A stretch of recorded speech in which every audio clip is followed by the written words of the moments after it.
Okay, so we've now watched the video with the crazy guy from England driving crazy cars and trying to do stupid things.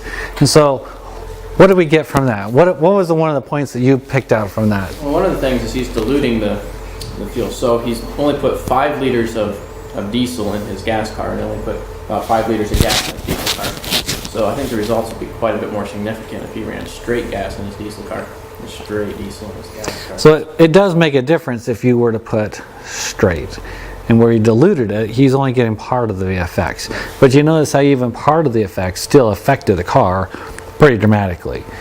And so the whole spark thing, I don't know what the spark thing was. That was kind of bizarre.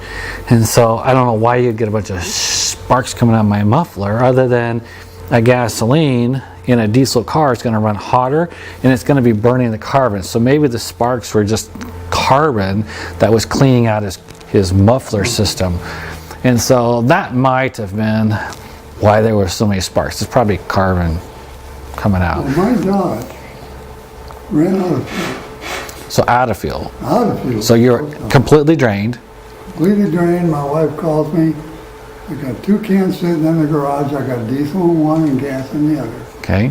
And they're just alike. And I grabbed one, threw it in the truck, took it down, and dumped the whole thing in the car.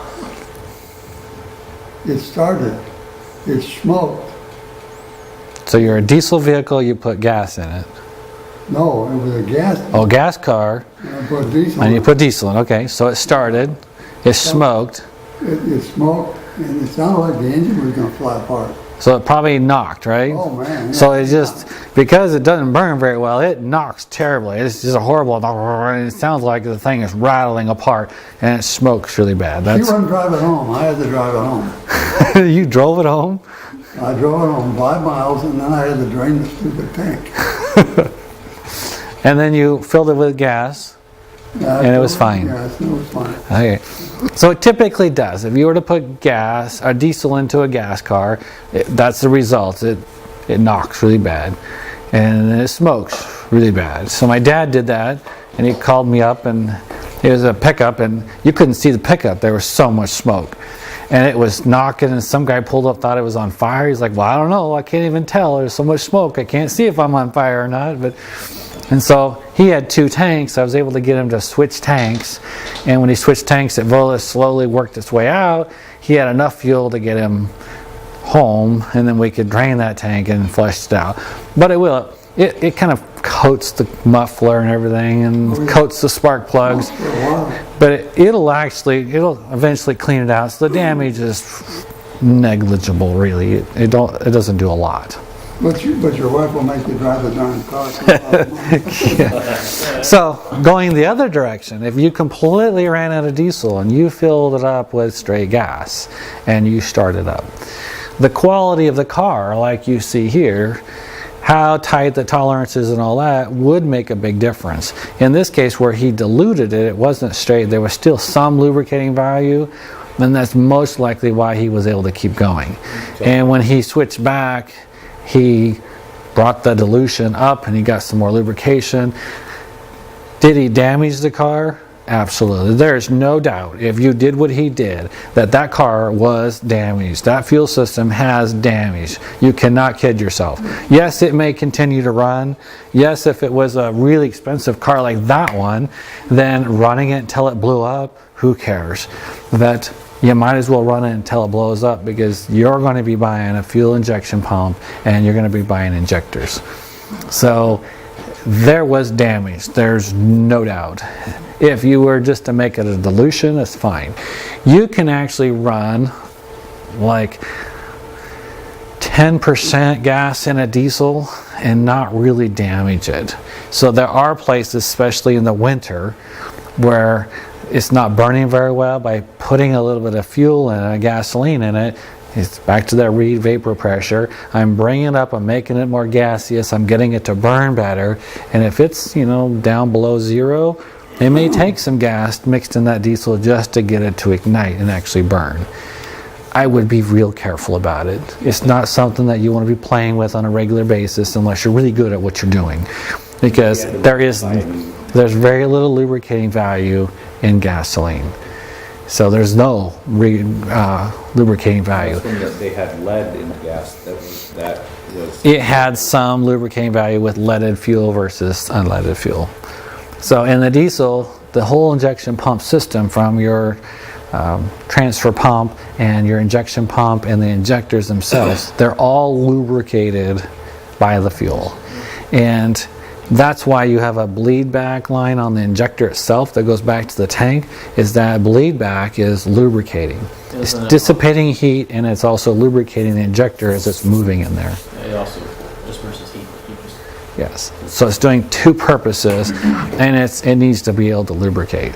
So it has to do, and that job is done by the fuel. So it's interesting. You notice when he lit it, he put gas in there, and I don't even think his gasoline was very good because it lit, and it wasn't as fast as I would have thought. So maybe it was a cool day or something. But lit the gas and it burned. And the diesel, he put the stick in there and it didn't burn. So will it burn ever? I mean, can you actually ignite diesel if you poured it on the floor like that? Is it possible? Oh, it's possible. So if he took that burning stick that he had, and if he just laid it in the puddle of diesel fuel, it would take probably close to a minute. And what it will do is it's just going to heat up the fuel around that stick until it vaporizes. And if you watched it, all of a sudden you'll start to see some blue flames around there. And then all of a sudden it'll go, and it'll just grow away from that stick. So it will burn. Just don't weld around gas. You weld around gas, you're going to get a pretty fast ignition versus diesel.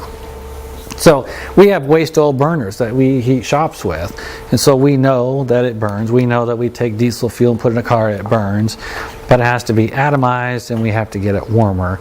And so when you put it in, it has to heat the fuel up and turn it into a vapor, and it's actually a great way of watching how the flame will begin to grow, and then the flame actually spreads away from the heat source, because as the flames develop, it creates more heat.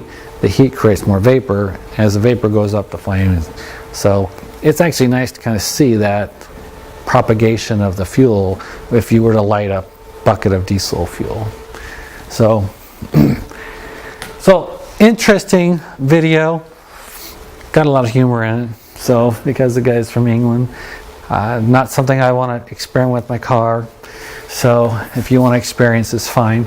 Our Enology and Viticulture program has a John Deere Gator, 6x4 Gator, gasoline.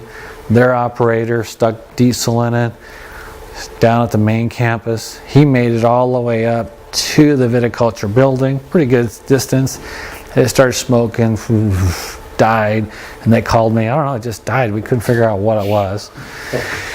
So I don't remember if they finally kind of admitted that they may have done something wrong or how. We went down and pulled it out, pulled a sample of fuel out, and it was all red. So they had put off-road fuel, so it's pretty obvious, hey, that wasn't gasoline that you put in there. So we just drained it all out, put in fresh gas, ran it. We took the gas fuel, because it wasn't 100% diesel, and then we just mixed it in some people's cars and burned it and sent it away. So you could take that, instead of sending it away as hazardous waste, just dilute it into gas cars and it'll be fine. So you don't have to pour it out on the ground and light it on fire or dig a big hole and bury it. That just creates other problems. Just burn it again. So emissions, these are all the types of emissions that we're going to see in gas and diesel engines. So we got gas over here and diesel. So you can kind of see the different pieces that are there. This is from the late 90s. The proportion of noxious emissions from gas is higher than diesel. So over here we have a lot of noxious emissions, and over there it's like virtually nothing. So in 2006, low sulfur fuel gets rid of sulfate emissions. So that was one of the things that they were trying to get rid of.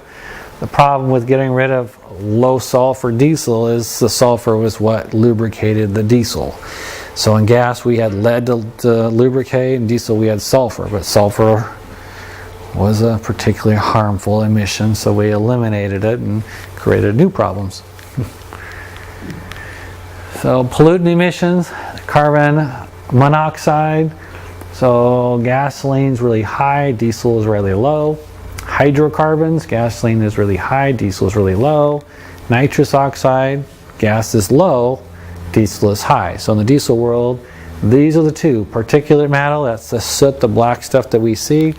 These are the two that they're concerned about that we're trying to deal with. And they're small compared to what we have with the gas engines. And so diesels are better options for most applications. We talked about earlier, air is made up of 76% nitrogen, 22% oxygen, and 2% other. So we have lots of nitrogen to help screw up our emissions in the diesel world. So we got to figure out how to lower those exhausts, the temperature in the combustion chamber to prevent that combining of the oxygen. We don't want to eliminate the oxygen because we need that for combustion. But how can we lower that temperature to reduce the nitrogen? And what else can we do to help absorb or convert or get rid of it? And that's where we get into the different emissions pieces that we do after treatment. So we put on a filter to get rid of the soot, and we put in urea, and the urea is going to add to, combine with, and change this nitrous oxide. So we're going to get into that later. So performance tips. This here is NOS. NOS is nitrous oxide.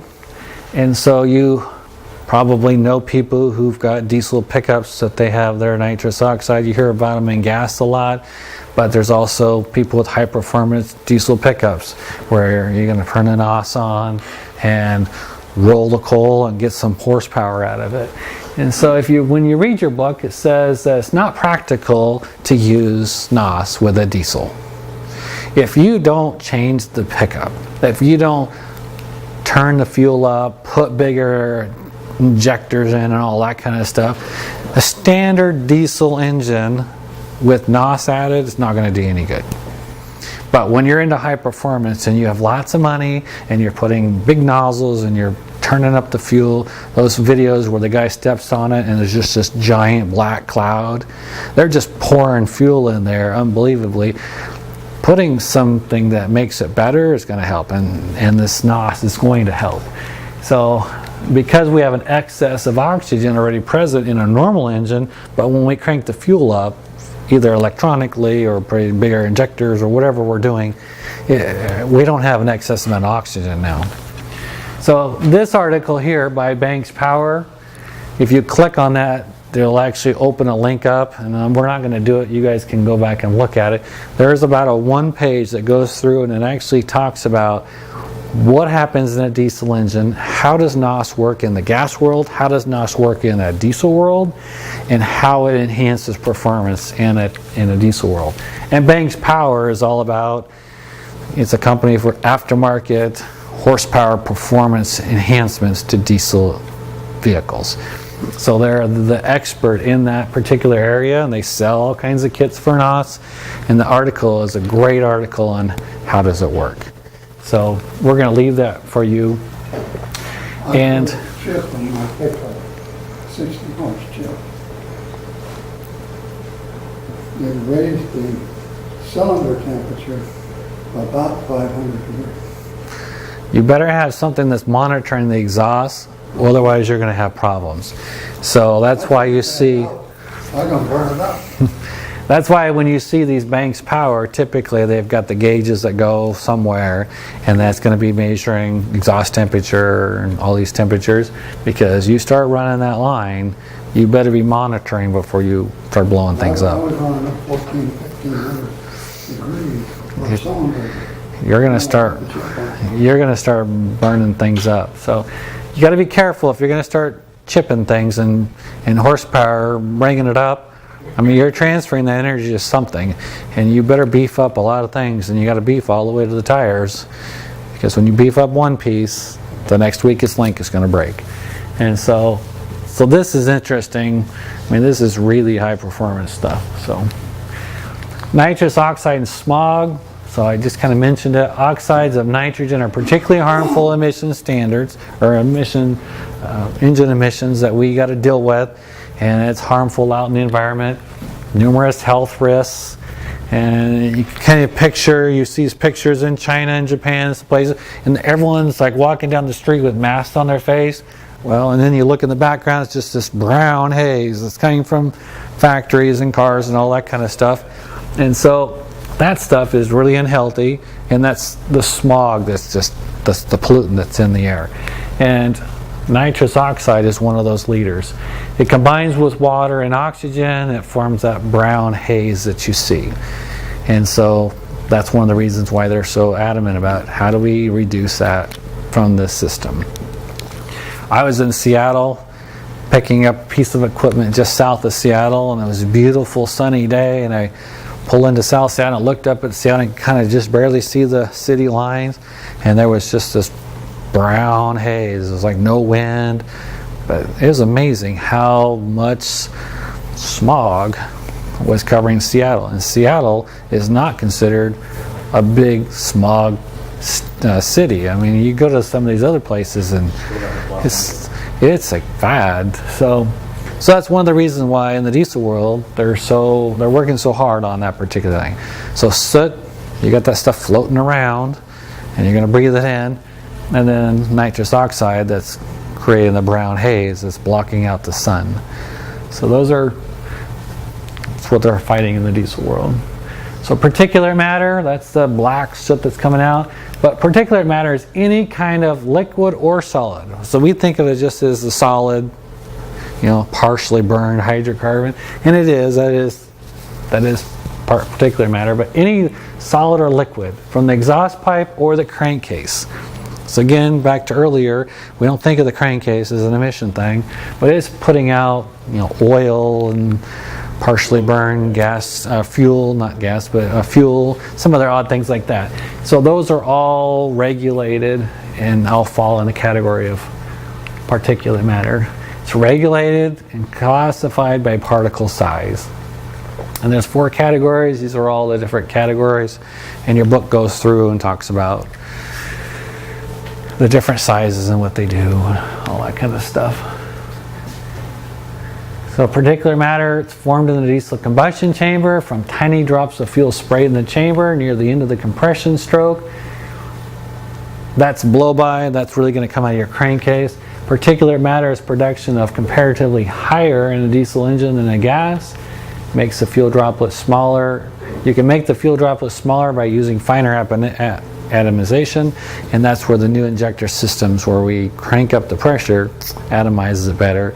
If we can get them smaller, they'll burn faster, they'll burn better, we have less particulate matter coming out. So we're going to stop there, and we'll pick up this hopefully on Monday.